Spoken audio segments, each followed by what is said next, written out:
Christmas winter का सबसे प्यारा ईव है।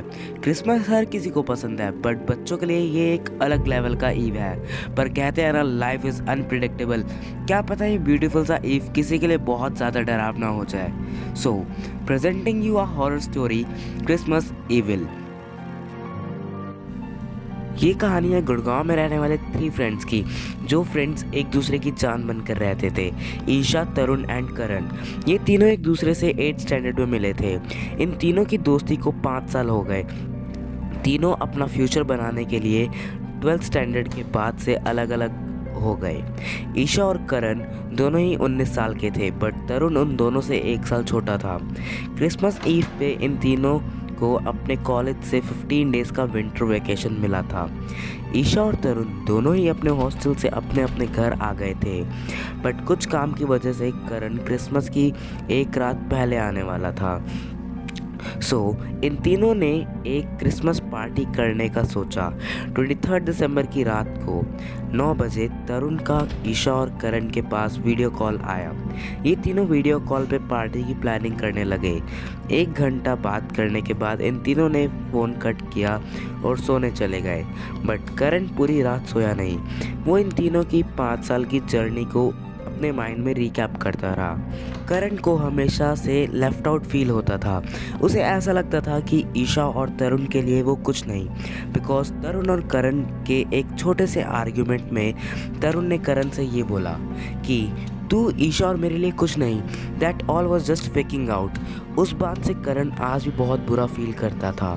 तरुण हमेशा को करण क्रिटिसाइज करता और ईशा को करण से ज़्यादा इम्पोर्टेंस देता।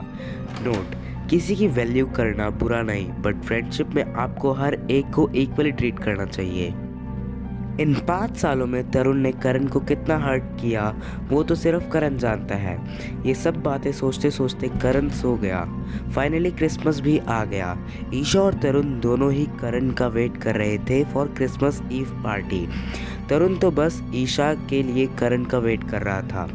पार्टी टाइमिंग थी 6 बजे, बट अभी तो बहुत लेट हो गया, करण अभी तक आया क्यों नहीं? ईशा बोली।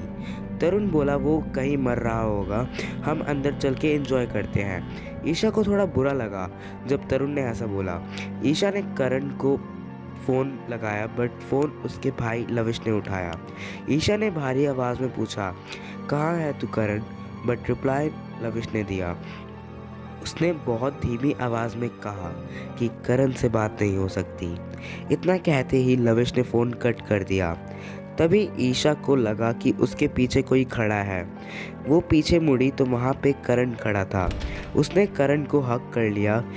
तभी वहाँ पे एंट्री हुई तरुण की। करण तरुण को हक करने ही जा रहा था, तब तक तरुण ने उसको रोक दिया। Isha felt so bad, but she can't do anything. वो तीनों अंदर गए। सब लोग पार्टी करने में बिजी थे। तरुण ने बहुत ज़्यादा ड्रिंक कर ली थी, तो करण उसे तरुण के रूम में छोड़ने गया। तरुण नशे में बेड पे लेटा हुआ था। उसने ये देखने के लिए आँख खोली कि उसे छोड़ने कौन आया है, तो जो उसने देखा उसे देखकर उसकी रूह कांप गई। वहाँ पे करण की लाश खड़ी थी, जिसका सर बुरी तरह से फटा पड़ा था। वो ज़ोर से चिल्लाया। उसकी चीख सुन के पार्टी के बाकी मेंबर्स, ईशा, औरजित, उत्कर्ष, प्रियांशी, अवीशा, ये सब ऊपर आए। तरुण को घबराया देख औरजित ने उसे पानी दिया। अचानक से लाइट गई और फिर वापस आई, तो तरुण स्लीप पैरालिसिस की हालत में था। थोड़ी ही देर में वो बेहोश हो गया। जब उसकी आंख खुली तो ईशा उसके साइड में बैठ के रो रही थी।